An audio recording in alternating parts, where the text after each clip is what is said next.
The US surge continues with the CDC transmission map showing 98% of people in the US living in areas with high or substantial transmission. Welcome to this week's weather report from the People's CDC for the week of June 6th. Alameda County in Northern California's Bay Area has become the first in the country to reinstate an indoor mask mandate.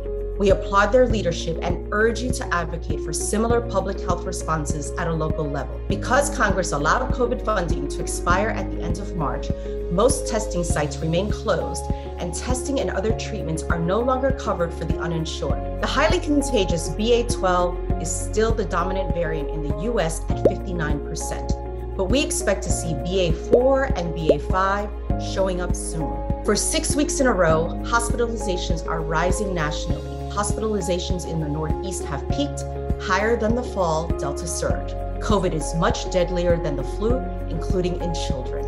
And in long COVID news, we remind you that COVID can impact anyone. This week, we highlight Erica Hayes' story, a previously active 36-year-old that now has many limitations and difficulties with activities of daily living.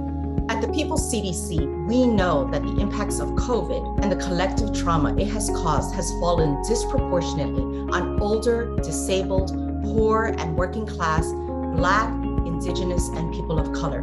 We urge you to be prepared, whatever the weather. Mask when you're indoors with people outside your household or in outdoor crowded spaces, using an N95 if possible. Open windows or use a HEPA filter for ventilation. Vaccines remain key, and boosters are now available for those 5 and up. And for those who test positive, COVID treatments are available. That's it for this week's report from the People's CDC.